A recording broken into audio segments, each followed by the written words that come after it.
Good morning. This is Coach Gogo again, and I am here with Dr. Dejana Akinyemi with Alpha Allergy and Asthma in Silver Spring, Maryland.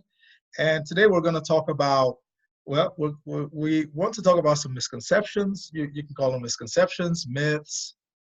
What other word do we have for them? That might be, if you're a parent of a child with asthma, these these misconceptions might be keeping your child sicker, might be resulting in damage that you're probably not aware of. And so we have the doctor here to sort of ask some questions around child problems, symptoms, issues related to childhood asthma. And then reactive airway disease is also a term that is sometimes used, and go deeper into it. So thank you for being here today. Thank you for having me. So we kind of in the pre-call we sort of went over a little bit of the big picture with children and asthma and parents and some of the assumptions that get made that not just wrong but potentially damaging. Do you want to talk about this whole idea of me as a parent looking at my kids and say, okay, that's not asthma. Like, do we really know what asthma is? And then how is that diagnosis properly made? So it's not just us making assumptions or even another professional. What are the guidelines that tell you, hey, we're looking at asthma? So it definitely depends on the age. So for most kids, we usually won't diagnose asthma until they're at least 2. And it is based on symptoms primarily, but we do have some things that we use to have more objective data. So for instance, symptoms that most parents or most people think about with asthma might be wheezing or coughing or trouble breathing. And so when people have cold or like upper respiratory infections, those are common symptoms, but that's a time where someone might wonder, especially if it's happening very often, is this asthma or is this just a cold, bronchitis or some kind of other upper airway thing going on?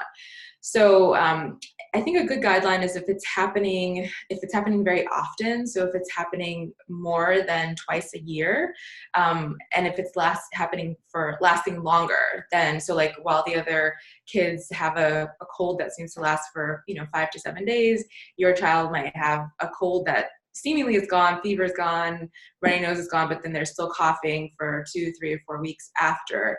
So that could be a sign that your child may have what we might describe as reactive airway disease before they're 2.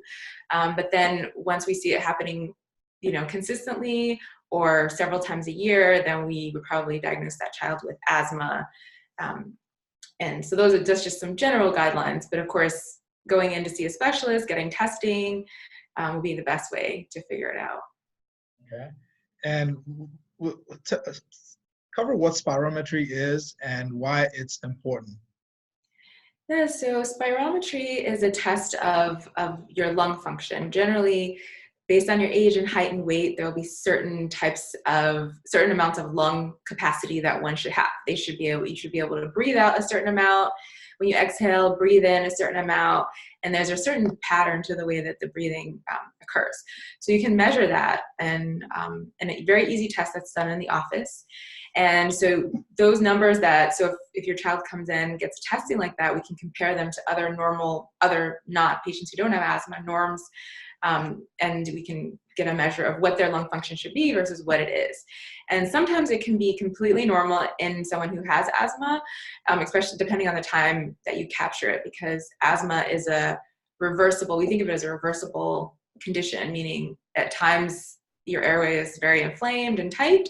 And if you did spirometry at that time, it would look very different than when it's not that way. So when you're not having symptoms, your lung function could be completely normal. But it is a good measure, especially if you're getting it while someone has symptoms. But it's also useful to get it when it's normal, so you can get a good baseline level for a child. And then when they're having symptoms, to take it again, and then use it as a way to follow their response to treatment as well. Well, which brings up a question. If I feel better, maybe I come to the doctor and then get some treatment and then I feel better for a while. It's easy to make the assumption that, hey, things are going well. I don't need to come back to get checked out to get the lung function test, any of that. What's the problem?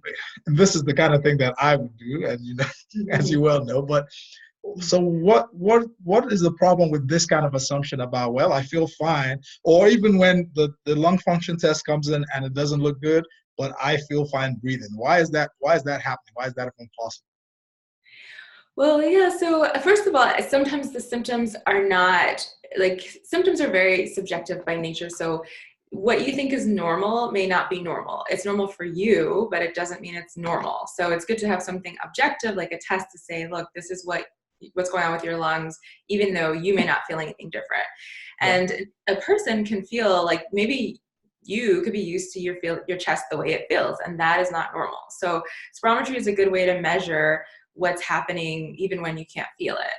And a lot of times people are kind of just on the verge of like a flare-up of an asthma attack. So meaning that they have this chronic inflammation going on all the time, but they just, when a trigger comes along, that's when they're going to notice their symptoms. So they might have these symptoms and it's just sort of baseline. I have a little tightness in my chest, I have a little bit of shortness of breath, but people get used to that.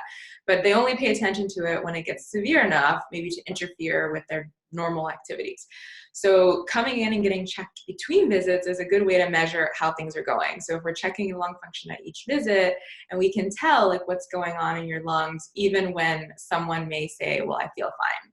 But feeling fine is very relative. So it's good to have something more objective. Okay, and you talked about this idea that we get into, well, especially the children, if they are not really breathing deeply, they're practicing like shallow breathing, and then they've gotten adapted to it, gotten used to it. As a parent, you don't necessarily know that that's what's happening. How does spirometry work relative to the younger children? Since we're saying this is what happens in the diagnosis of children and asthma in children or reactive airway disease? So a child may not mention to you or tell you the symptoms because sometimes they can't describe them the same way that an adult or someone older might describe them. So they can be just adapting to their symptoms. And so having something objective like spirometry is a good way to see what's really going on. A lot of kids, when they're sick, you can tell they're sick, right? They're coughing and they're having trouble breathing. But in between those, it doesn't necessarily mean that things are fine. So a lot of times we'll hear parents say, well, my child only has wheezing or only coughs like this when they get a cold. But the thing is that there's probably some underlying chronic inflammation going on all the time that if it were addressed, then this flare-up probably wouldn't have happened or wouldn't have happened with the same severity.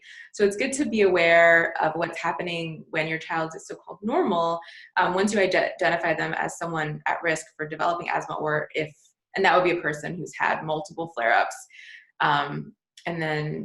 or have symptoms that have been possibly related to asthma. You have to be monitoring it when they're so-called feeling normal, so you can prevent those times prevent those flare-ups as opposed to just treating those flare-ups whenever they happen. Okay, and with regard to waiting for flare-ups and treating it, we talked about this assumption that that's okay, right? And different people have different levels of comfort with their medication, for the children or even for themselves. Let's talk about the danger of chronic inflammation over time relative to asthma, because I thought that was a really important point that might change everything for some people. Yeah, so basically, like I was mentioning earlier about the reversibility of asthma, we think about it as, and most people think about it as like, I have these flare-ups, I'm fine in between my flare-ups, and everything is good. But the thing about asthma, it is a chronic inflammatory disease, and you're not always going to have symptoms, but when you have a flare-up, that causes a big increase in inflammation, and over time, that can cause scarring in your lungs. And so, we talked about how spirometry measures your lung function. So we see with patients who've had asthma for a long time and who've had multiple flare-ups, that their lung function doesn't go back to normal always once they've had multiple episodes. So really preventing those flare-ups can make a big difference ultimately in their lung function when they get older. And we even see with younger people, so kids who've had multiple flare-ups and then their lung function is never quite normal again, because they just kept having these flare-ups. Whereas if we're able to maintain those flare-ups, reduce that inflammation on the lungs, then you don't get scarring. And it's scarring just the same way you scar any other part of your body. Like it's sort of like having a scab and you're picking up the scab in the same place. Like it's never gonna go back to normal. But if you give it some time to heal, there's a good chance the closer it's gonna get. But if you keep kind of aggravating that same area, then it's never gonna go back. The tissue's never gonna be the same. So there is a very important part of preventing that. That's kind of, asthma is one of those conditions like diabetes that we think about. Prevention is a huge part of it. We know you have this chronic disease. What can we do to minimize the long-term risks and even the short-term risks of having flare-ups, because that does damage the body over time. Wow. Okay. And so from the standpoint of flare-ups, can we talk about a little bit before we cut out here about the difference between control and uncontrolled, and then touch on, we all see, the inhalers, but sometimes parents get mixed up between what's a rescue inhaler and what's, control medication, and how does that work? So, yeah, so with asthma, there's two big pictures of asthma. So there's the flare-ups, where you're having a lot of symptoms and everybody knows that you should treat that, right? But in between, you have these periods where it seems sort of quiet sometimes. And some people have daily symptoms, but milder.